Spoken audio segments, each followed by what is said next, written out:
irmãos, nós vamos, nesta manhã, estudar a lição de número 10,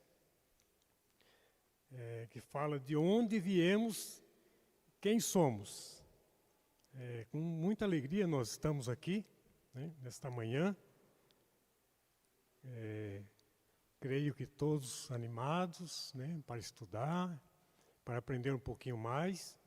E nós agradecemos a Deus pela vida de vocês, né, que têm sido frequentes aqui, e também por aqueles irmãos que estão nos seus lares, participando também dessa aula.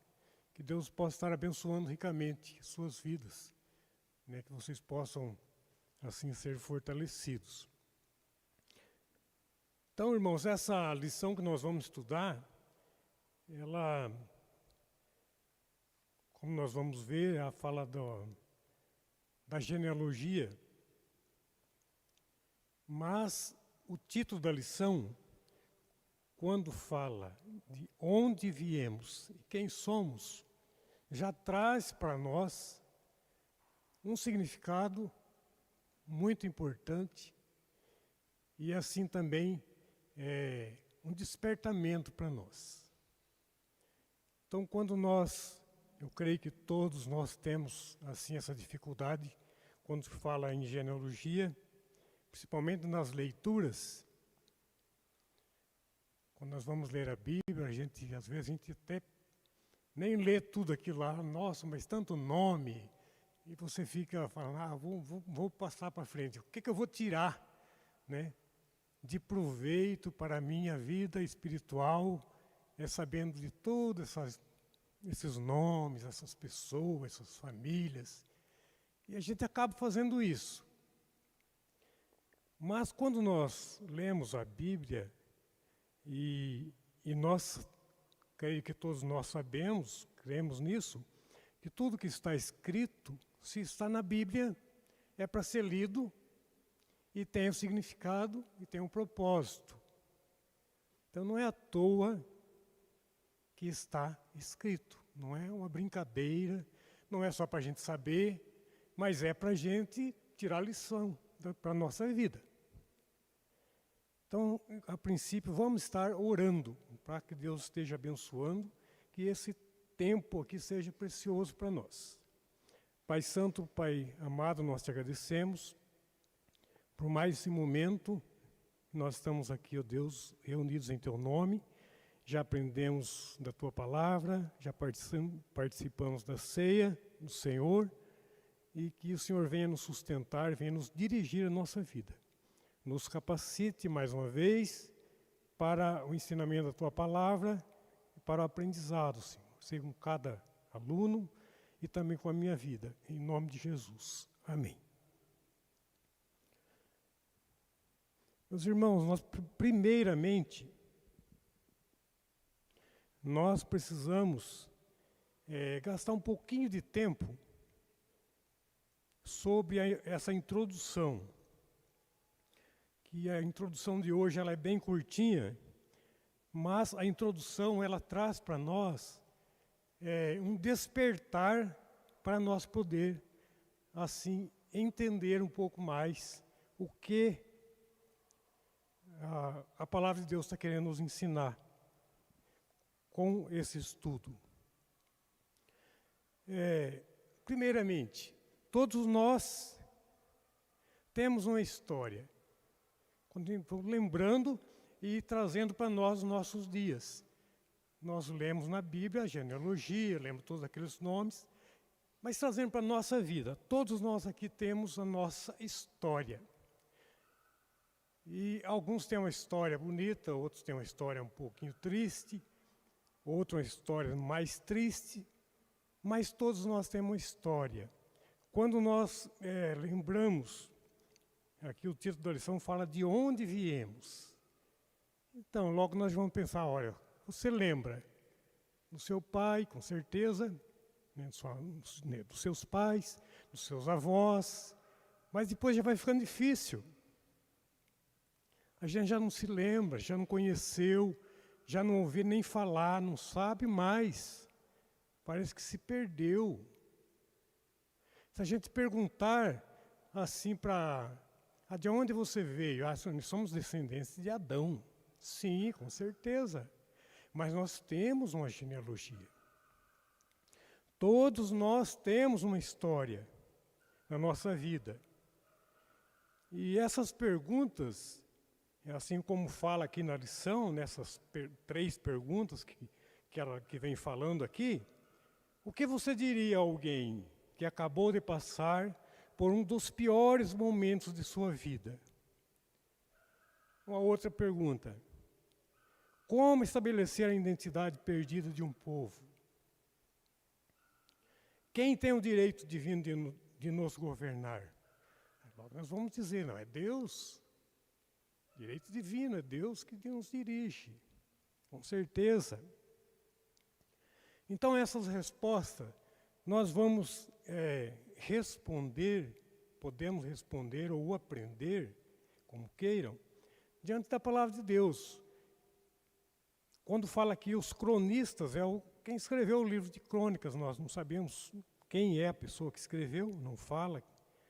Alguns dizem que Esdras pode ter escrito, mas não fala exatamente. Então a história é contada relembrando dos povos, das nações. Hoje nós estamos estudando esse livro de crônicas que fala sobre o povo de Deus, após o exílio da Babilônia, falando da sua história, que nos ensina até os dias de hoje. Por que a história nos ensina até os dias de hoje? Então, o livro de crônicas, ele nos traz ensinamento. E nós vamos ver ponto a ponto que nós vemos que a lição ela tem muitos tópicos. Assim, são 5, mas ela é muito detalhada. Então, através da história, nós vamos aprender um pouquinho mais. E nós vemos aqui no finalzinho da introdução, que diz assim, acompanhe aí comigo na revista. Deus, após o exílio da Babilônia e sua própria história, que nos ensina até os dias de hoje. E vamos ver, por que a história do povo de Israel nos ensina até os dias de hoje? Porque eles foram levados para o exílio, foram por causa do pecado. Então, o pecado deles, o afastamento de Deus, foi a causa de eles serem levados para o cativeiro. Essa foi a questão. Aqui o primeiro ponto da apresentação diz assim: infelizmente não é um livro muito lido. É o que fala aqui. Infelizmente o livro de crônicas não é muito lido. Fala que são desprezados pela maioria das pessoas. Isso acontece por vários fatores. E o primeiro fator aqui, talvez pela repetição de fatos. Porque quando a gente lê lá em Samuel, lê em Reis, a gente vai ver as mesmas passagens, fala, mas eu já vi. Então, talvez seja isso. Mas pode ser também pela extensa genealogia, que se torna complicado na nossa cabeça, porque o ser humano, ele é assim. Eu creio que todas as pessoas são assim. Dificilmente alguém vai querer se especializar em saber dessas famílias todas, mas a gente sempre olha pela família de Abraão, pela família de Jacó, e outros mais. Mas tudo isso, irmãos, aqui nessa primeira parte da apresentação, nós vemos que tem um propósito. Então, se tem a genealogia trazendo para a nossa vida, Deus tem um propósito na vida daquelas pessoas, naquela época, mas Deus tem um propósito assim na minha vida e na sua vida, o propósito de Deus. Deus tem um propósito na nossa vida. Então, se o propósito de Deus na nossa vida é dar continuidade naquilo que Deus planejou. E nós sabemos que toda a genealogia, ela teve um propósito de Deus, era para chegar até Cristo. E a gente fica pensando, né, que a nossa mentalidade tão pequena, a gente fica mais, por que tanta coisa? Por que tanta coisa? Tantas pessoas passaram, tantos anos. O povo ficou cativo ali por 70 anos. E nós vemos que aquelas pessoas ali, quando foram libertas, muitos foram libertos, mas muitos morreram no cativeiro. E um outro ponto importante também, que é bom, nós vamos até analisar sobre isso, é que nem todas as pessoas foram libertas e nem todas foram escolhidas. É um outro ponto também para a gente estar analisando sobre a nossa vida. Muitas vezes, a gente, trazendo para nós, a nossa vida, a gente começa a pensar, nossa, mas aquela família é uma família tão boa, e existem pessoas naquela família tão ruins, pessoas que não querem nada com Deus, pessoas que ouvem, mas não abrem o coração. E nós fazemos esse questionamento. Mas também, por outro lado, a gente vê pessoas de famílias tão ruins, pessoas más, pessoas que não querem nada com Deus, e de repente aparece lá um neto, aparece um filho, uma pessoa da família, que é uma bênção, uma pessoa que Deus vai chamar, pessoa que vai se destacar na pregação do Evangelho, na vida com Deus. Então a gente vê esses dois lados, e tudo isso nós temos que lembrar que Deus tem um propósito, e acontece até hoje na nossa vida. Nós podemos pensar, a nossa obrigação, a nossa obrigação como pais, é de cuidar dos nossos filhos, ensinar os nossos filhos. Mas nem sempre os ensinamentos vão ter os resultados que nós esperamos. Mas temos que prosseguir. Porque Deus assim colocou nas nossas mãos. Aquele povo, como nós já falamos no início, eles foram exilados, né? Foram levados cativo. Por quê? Por causa da desobediência. Um povo que se afastou do caminho de Deus.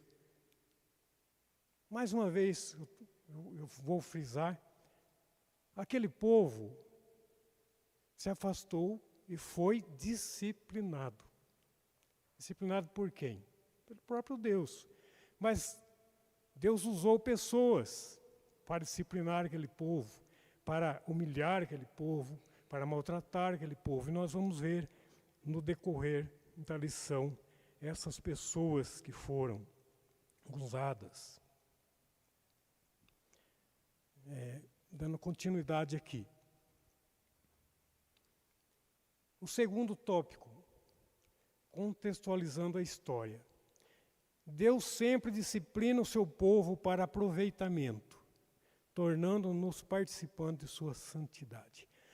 Eu fiquei pensando sobre essa palavra aqui no comecinho desse segundo tópico. Deus sempre disciplina o seu povo para aproveitamento. Para aproveitamento. Por que está escrito isso? Aquele povo ruim, como eu acabei de dizer, que no nosso meio, na nossa família, no meio ou na igreja, seja onde for, pode existir pessoas que nós não damos nada. Digo nós, de uma maneira geral, não damos nada por ela. Mas Deus tem um propósito na vida dela. Ele fala, não, esse aqui vai dar continuidade. É essa pessoa aqui, essa pessoa que eu estou escolhendo. E Deus fez isso exatamente para dar continuidade Aqui ele diz: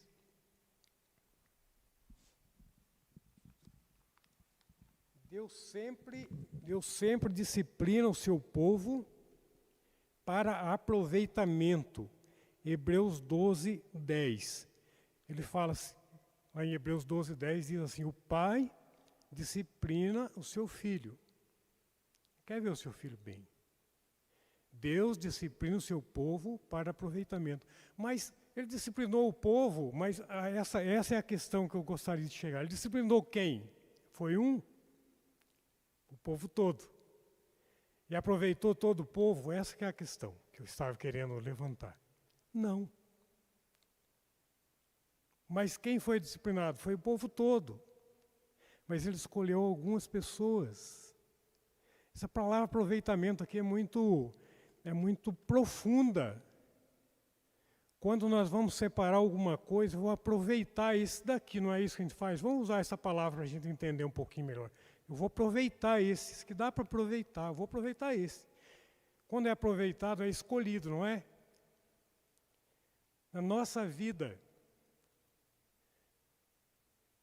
e eu até coloquei aqui, que eu vou estar dizendo, é um motivo para nós que estamos aqui, para nós que servimos a Deus, de ter muita alegria, vamos usar uma palavra aqui, se desdobrar em estudar a Bíblia, na oração, na gratidão a Deus, de nós sermos essa pessoa aproveitada.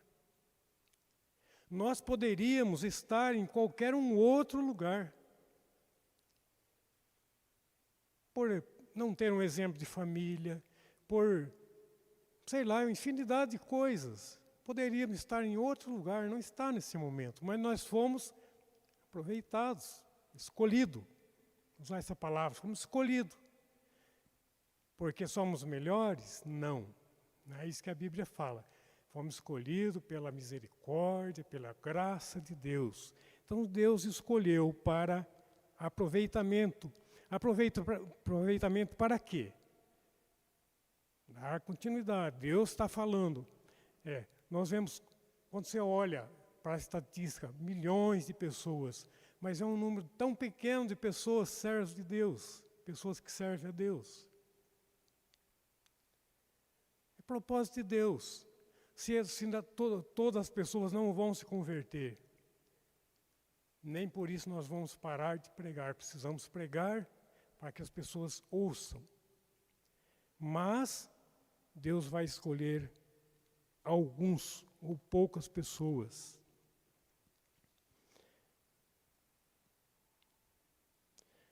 Alguém quer nos ajudar, quer participar?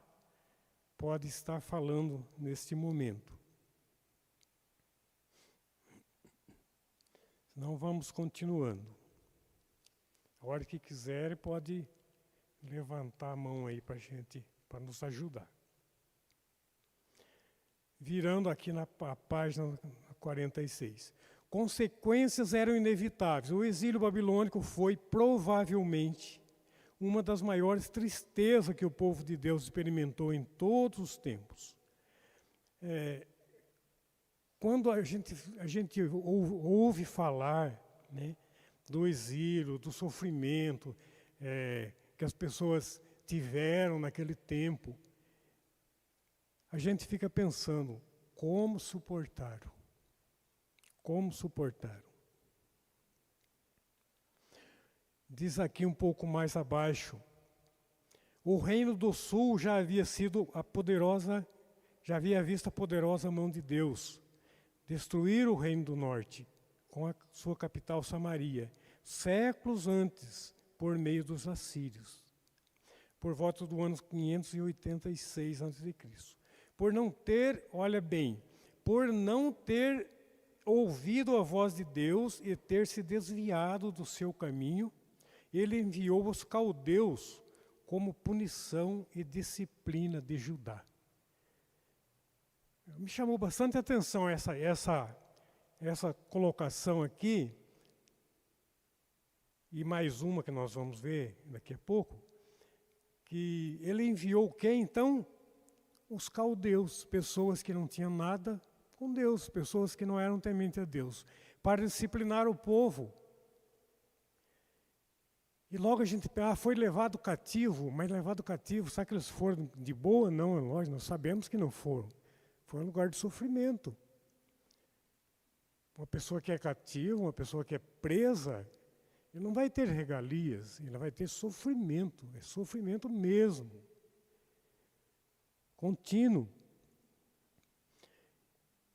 Depois de longos 70 anos, Ciro, o rei persa que conquistara a Babilônia, permitiu que os judeus voltassem à sua terra. Uma parte do povo voltou em primeiro momento, mas outros só chegaram muito tempo depois. Mais um ponto aqui para nós analisarmos, que aquele povo que foi cativo, foi voltando aos poucos. E me fez, quando estava estudando, me fez lembrar desse povo que chegam ao Brasil, né, que vem os refugiados, né, a fome, por um problema de fome, de tanta coisa, tanto sofrimento que esse povo passa, e vem para o nosso pro Brasil, vem estar aqui conosco, se refugiando. E a gente não sabe, nós ficamos pensando, mas por quê? Por que tudo isso? E nós esquecemos que Deus é aquele que está com tudo aqui, ó, na mão. Deus tem um propósito. Eu me lembrei exatamente daquele povo que foi exilado. Lembrei que muitas vezes, e nem sempre, vamos saber mesmo, ou nunca vamos saber, porque não temos esse poder. Mas Deus tem propósito na minha vida, na sua vida, e nós temos ouvido muito sobre a perseverança, sobre o consolo e o cuidado de Deus.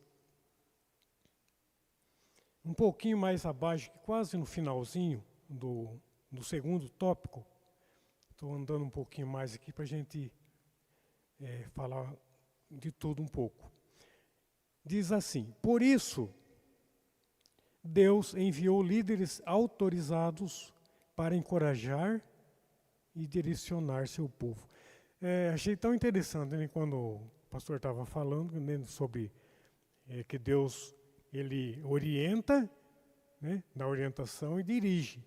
Que fala, por isso Deus enviou líderes autorizados para encorajar e direcionar.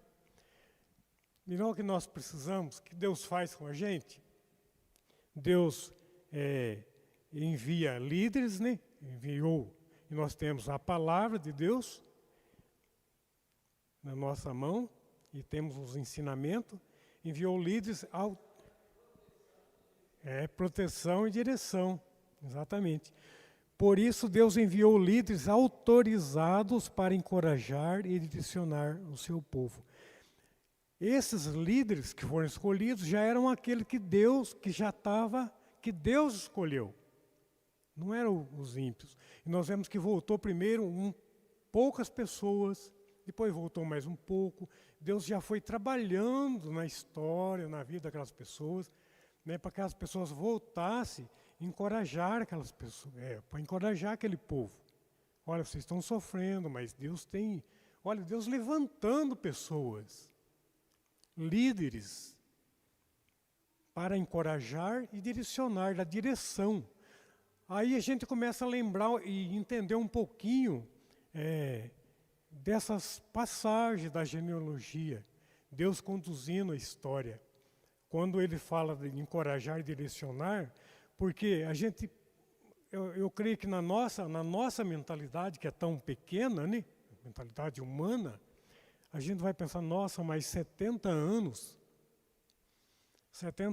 já, aquelas pessoas lá, as crianças, por exemplo, já se perdeu.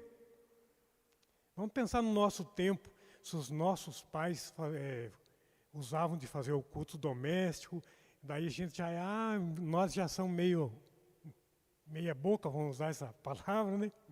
Aí os nossos filhos já menos um pouquinho, outros já se desviou para lá, de repente não é mais nada, perdeu a identidade. Deus não. Deus levantou líderes para encorajar e direcionar. Quem fez isso? Deus. O que fala lá na introdução lá que nós vimos lá? Que quem pode conduzir a nossa questão espiritual? Somente Deus. Alguém quer nos ajudar? Senão nós vamos para o terceiro. Quer falar, senhor Bete? Voltando um pouquinho lá, Pedro, quando você disse dos refugiados que vêm para o Brasil, é totalmente diferente da história. Por quê? Porque eles estão procurando um lugar melhor. Eles estão correndo de uma dificuldade para buscar refúgio, para buscar conforto em um lugar melhor. E é interessante a gente observar que, apesar de todas as dificuldades e maldades que existem no Brasil, ainda é um país procurado por essas pessoas que vivem tragédias econômicas e outras situações nos seus países para vir se refugiar aqui. Onde eu quero chegar agora? Aí é o momento de nós que muitas vezes negamos de abrir a mão para ajudar essas pessoas. Deus está colocando diante de nós situações das quais nós, como escolhidos de Deus, podemos ser úteis para ajudar essas pessoas de alguma forma. Ah, mas eu não vou ajudar porque eu não sei se ele está falando a verdade ou não está. Essa já é uma outra história. São obstáculos que nós colocamos no meio do nosso caminho para não ajudar as pessoas. Então, como eu disse de início, diante de todas as dificuldades e maldades que aqui existem, nós temos oportunidade ainda de, como escolhidos de Deus, sermos úteis para demonstrar às pessoas o amor ao próximo. E aproveitarmos essa oportunidade, por que não? Nós temos o suficiente, mais um pouquinho do que o suficiente, podemos ajudar, sim. Fugindo um pouquinho da lição aí, mas é a minha contribuição nesse estudo. Agora, com respeito, voltando lá, acho que a gente vai ver na frente, da genealogia, é interessante que ele vai falando, dá um traço numa pessoa para recomeçar uma história ali. Me lembro uma vez alguém falando de Adão, foi falando, Adão viveu tantos anos e morreu, não sei quem viveu tantos anos e morreu. Depois chega em quem? Lá no Enoque. O Enoque viveu tantos anos e já não era mais, porque foi com Deus. Ou seja, essa lição me chamou a atenção nesse aspecto. Se tem que ler a genealogia para você ver aonde que vai ter o destaque. A gente vai ver isso agora na frente aqui, é bacana. Então, só para chamar a atenção nossa com respeito a isso. Ah, não adianta nada ler. Não adianta se você não entendeu o porquê. E eu confesso que a partir da leitura dessa lição que eu comecei a observar isso. Vai falando, o cara não teve influência nenhuma, parece alguém que dá aquele ponto de partida de recomeço na história. Exatamente. Obrigado, Bete. Como o Bete falou, que nós temos sim a oportunidade muitas vezes de ajudar as pessoas e não ajudamos. Quando eu disse que a gente não vai entender o propósito dessas pessoas estar vindo, é porque a gente não sabe o propósito de Deus, mas nisso que você falou, me abriu mais a minha mentalidade também, assim, isso que eu entendi, que nós somos escolhidos para ajudar, não é só os nossos daqui, do Brasil, mas são povos, né? Deus pode nos usar para ajudar aquelas pessoas que estão vindo. É isso? Terceiro ponto. Propósito do livro. O cronista, portanto, tem alguns objetivos claros com a composição do livro para aquele momento. Primeiro, muito importante isso aqui, irmãos, muito importante para a gente, vai nos ajudar bastante. Primeiro, é mais evidente, é recontar a história.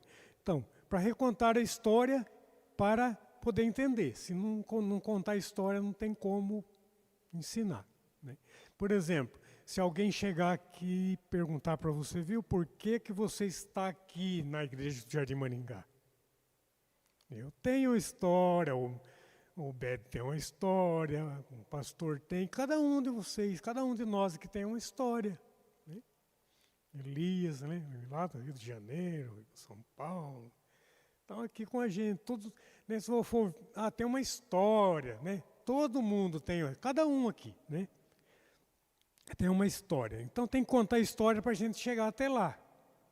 E essa história foi o quê? Conduzida por Deus. Cada história, falando de história de vida com Deus, né? Para a gente estar no caminho de Deus.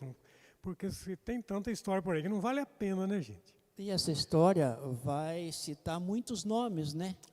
Exatamente. Comparando com a genealogia, vai citar muitos nomes. Eu vim por causa disso, daquilo outro, em cada tempo, não sei o que mais, até chegar naquilo que interessa. Exatamente. Vamos lá.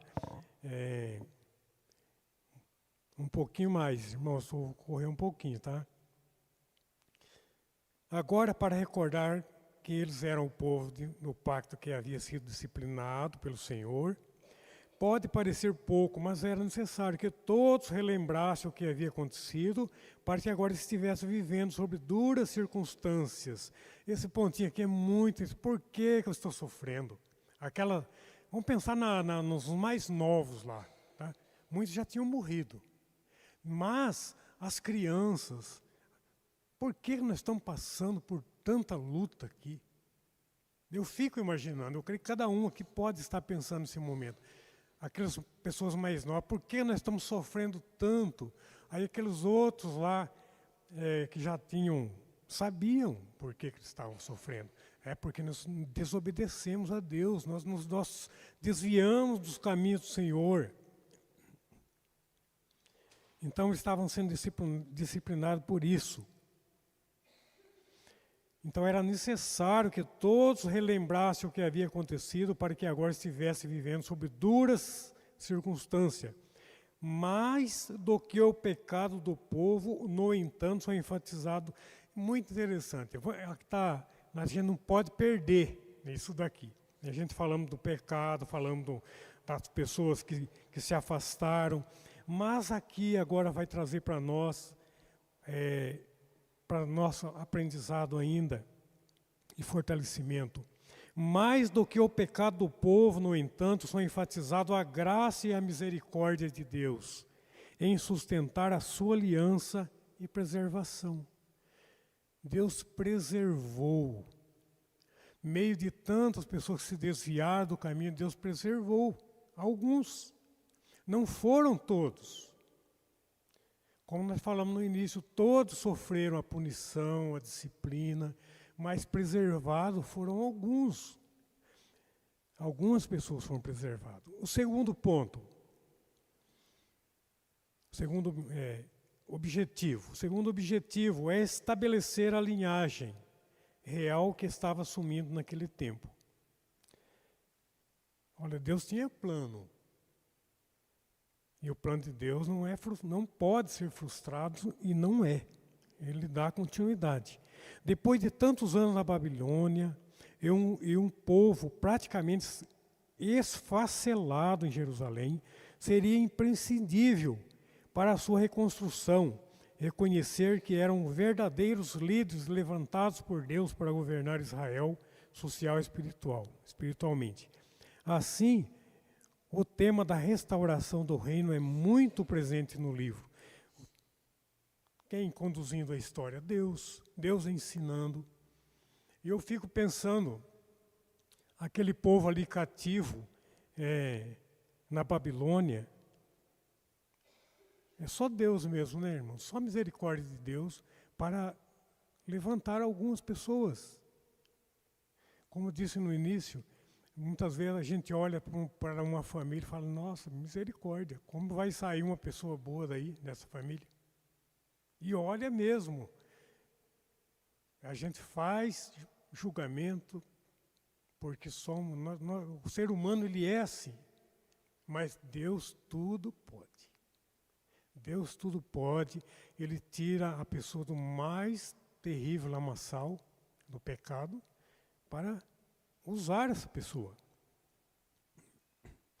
O terceiro objetivo, unificar o povo de Deus. Seu reino do norte caiu para os assírios e viu Samaria se tornar um reduto de secretismo indesejado.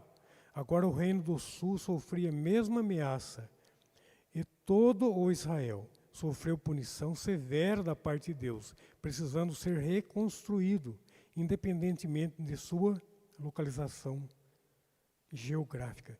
Nós vemos aqui, então, o reino do norte caiu, foi disciplinado severamente, mas o reino do sul estava se misturando. Esse sincretismo aqui, estava sendo uma mistura. E mais um ponto para a gente analisar. É quando a gente vive de uma maneira sem compromisso, vou usar essa palavra, sem compromisso com Deus, vivendo uma vida de mistura com pessoas que não têm compromisso, a tendência é o quê? Se desviar também, não é? A tendência é o mal querer arrastar aquele que está no caminho. E estava acontecendo isso. As pessoas estavam vivendo nesse sincretismo indesejado. Estavam tendo essa mistura.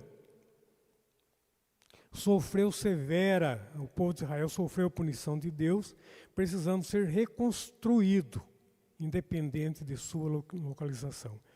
Uma pessoa que está precisando para ele ser reconstruído, Deus precisou de fazer uma preparação, cuidar daquelas pessoas, usar aquelas pessoas. Como nós já falamos no início, escolher uma pessoa, preservar, né? Aproveitar, essa é a palavra certa. Vou aproveitar isso daqui para dar continuidade. E Deus fez isso. Então, esse é o propósito do livro, ensinar para nós. Esse terceiro ponto fala, o propósito do livro é ensinar que Deus tudo pode, que Deus ele tem propósito e que Deus cuida, Ele não deixa o seu povo desprovido. E ele deu continuidade. O quarto ponto, genealogia sem ou com fim. Isso é interessante. Genealogia sem ou com fim. Não tem fim, né? Não tem fim, tem continuidade. O processo é continuidade. Nós temos nossos filhos, nossos netos, e vamos indo, vai dando continuidade, até a vontade de Deus. Letra A. Por que tanta genealogia? Qualquer parte das Escrituras requer atenção e meditação, mas o livro das Crônicas apresenta um desafio maior, entender uma genealogia sem fim. Quando os leitores se deparam com vários nomes, muitos deles estranhos, sua tendência é passar direto da história, dos personagens. Vamos adiantar um pouquinho. Só que isso é um tremendo erro, né? A gente fazer esse tipo de situação aí. Está escolhendo o livro da Bíblia, né, para ler. A genealogia dá as bases da história. Ela é extremamente necessária para trazer à memória do povo sua identidade. A sua identidade. Tão pertinente para o momento que eles estavam vivendo. Além disso, ela expõe a providência de Deus em preservar seu povo, em mostrar que Ele continuaria fazendo isso por sua graça.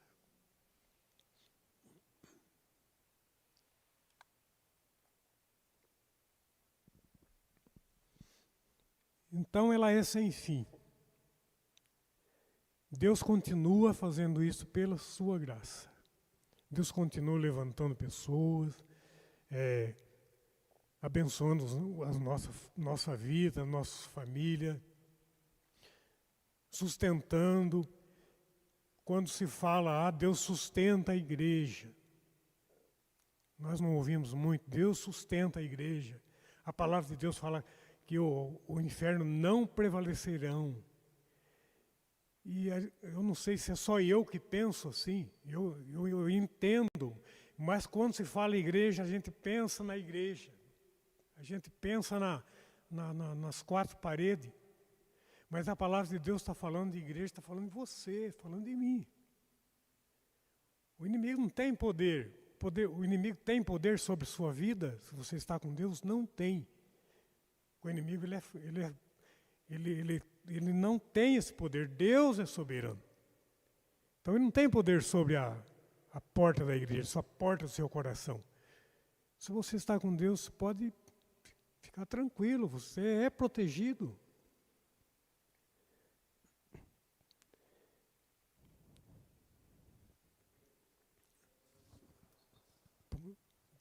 Pode fazer.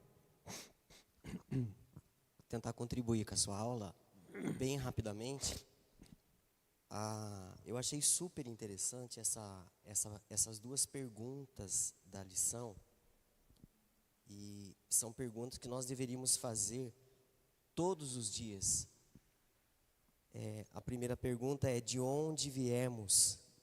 A gente devia fazer uma reflexão todos os dias sobre isso.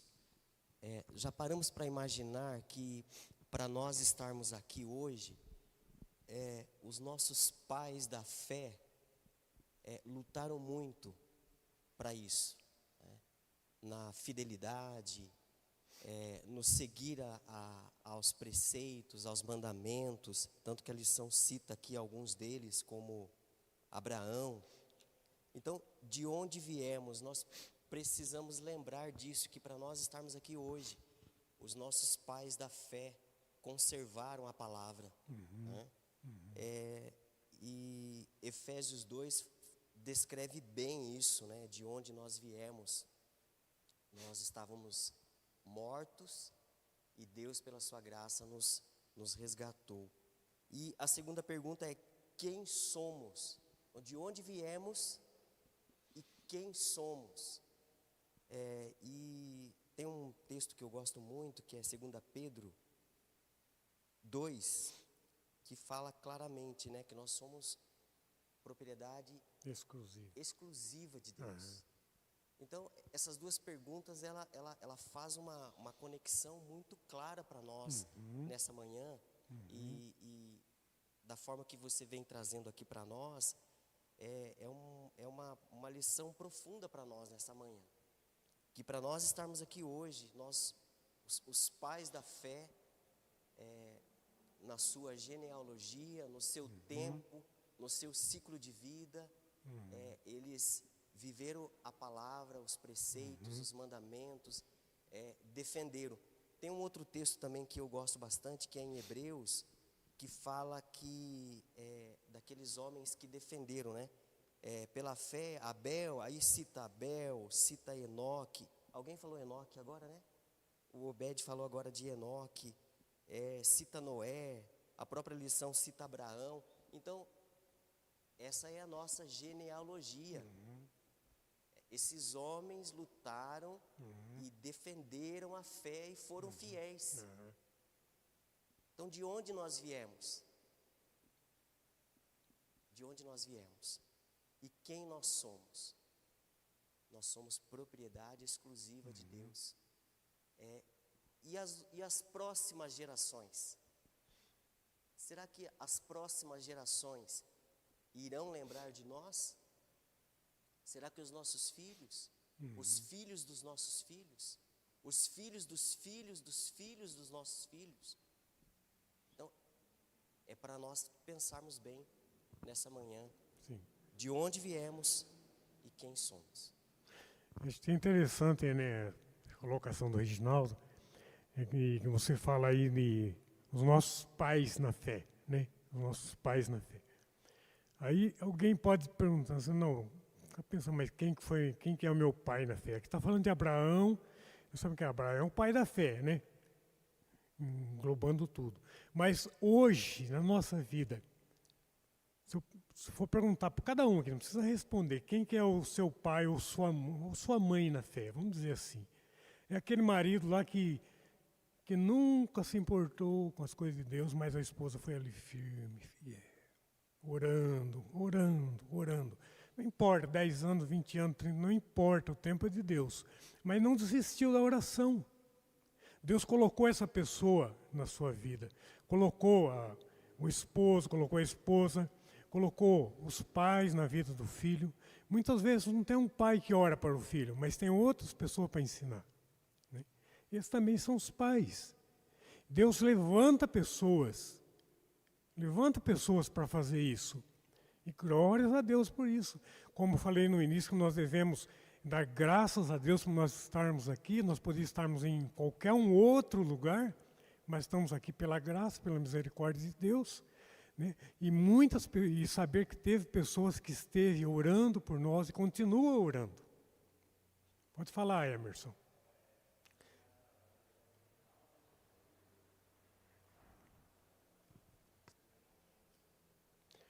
Pode falar.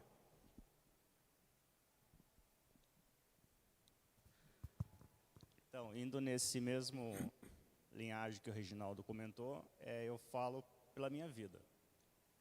Os pais da fé. Porque se fosse através do meu pai, eu não estaria aqui hoje. Uhum. Entendendo a palavra, compreendendo. Então, não necessariamente a gente vem da linhagem dos pais, né, entre si. Né? Uhum. Hoje eu estou na igreja presbiteriana, entendendo a palavra, compreendendo, e falo de coração aberto que é através da minha esposa. Então, glória a Deus. Porque a minha família, para trás, dizendo assim, cada um é de um sentido diferente do outro. Uhum. Então Deus colocou a minha esposa e eu posso dizer que hoje ela é minha... Tem mais uma lá que eu vou falar. pode concluir, tá? Pode concluir.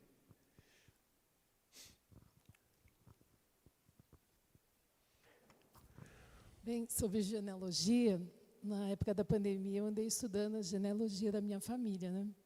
E é bem interessante porque toda a genealogia, quando a gente vai estudar, tem os arquivos e tudo mais, eles são baseados em registros como certidão de nascimento, de casamento, né? Então, eu acho assim, falando de... Aí eu fui atrás também daquilo que era, onde eram meus pais da fé. Né? E aí encontrei, inclusive, a história da igreja presbiteriana. Foi muito bonito assim, ver que eu vinha ali com Simonton mesmo, vindo para o Brasil. Né? Mas o que eu queria dizer é a importância dos memoriais, dos documentos. Porque se a gente pensar, como você falou, daqui é infinita essa história.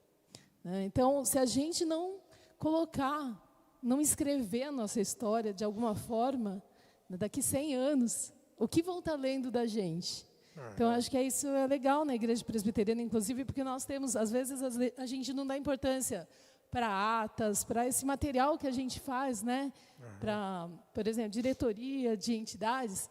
E a gente só consegue saber hoje de genealogia através desses documentos, até que muitos documentos no Brasil eles vêm da Igreja Católica, porque era o único jeito que se tinha a certidão, o nascimento.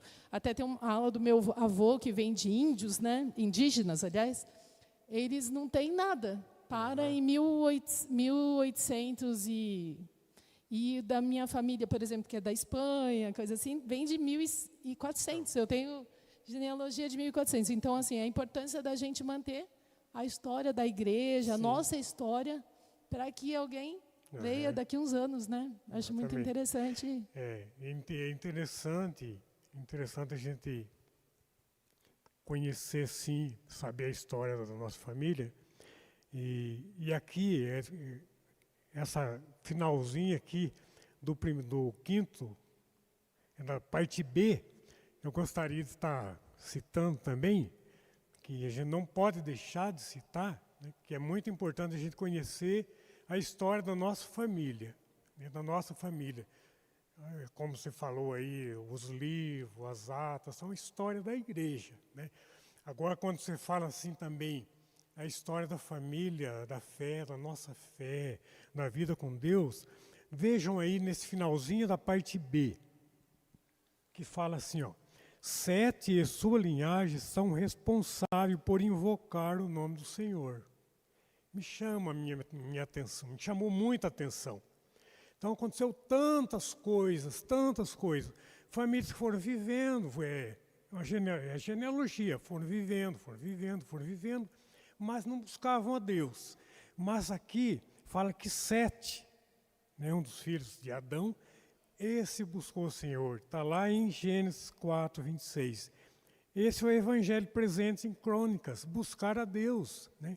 Então a gente vê, nosso tempo está quase se esgotando, mas muito obrigado pela participação de todos aí, nós caminhamos bem. Nós vemos aqui que esse é o evangelho de Crônicas, de pessoas que se afastaram, mas mesmo se afastando, falando de pessoas, falando de povo aqui, né, de Crônicas. Mas Deus teve um propósito, plano, chamou pessoas, e como nós vemos aqui falando de Sete, que ele resolveu, como que é a palavra correta mesmo? Ele resolveu buscar ao Senhor, invocar o nome do Senhor. Por que isso? Porque Deus tocou no coração dele, não tem outra palavra. Eu creio que todos já estudaram aí, mas vamos ler aqui só para nós não interromper o encerramento, vamos segui-lo. A conclusão aqui, tá? Aqui vai falar de Adão, os irmãos dele, mais uma olhadinha lá, de Noé, né, de Abraão, já foi falado um pouco também, mas vamos ler a conclusão. O livro das Crônicas é muito precioso. A releitura da história, enfatizando temas importantes, fala não somente aos receptadores originais, mas também a nós, exortados a apreciar a sua mensagem. Vamos estudar sua preciosa contribuição e fortalecer a nossa fé nos grandiosos feitos de Deus. Fortalecer a nossa fé nos grandiosos feitos de Deus. A aplicação. Você já leu o livro de Crônicas inteiro? Com sinceridade orou a Deus para entendê-lo? Ou simplesmente pulou sua genealogia? Eu já fiz muito isso, tá, irmãos? Concordo. Sabe, se alguém não fez isso, está de parabéns. O que você tem aprendido com a história do povo de Deus? Já percebeu como Deus sempre sustentou seu povo por meios naturais e sobrenaturais? Quais são os meios naturais? Aquilo que a gente vê, que nós estamos, não é isso? Qual que é o sobrenatural? Eu não entendo, mas Deus está lá, está trabalhando. Deus está trabalhando. Não é para você entender mesmo, não precisa você querer entender, você nunca vai entender. Isso é o sobrenatural. Você está aqui hoje, que Deus cuidou de você, cuidou de mim. Que Deus abençoe ricamente cada um, né? Muito obrigado pela participação, pela atenção. Amém?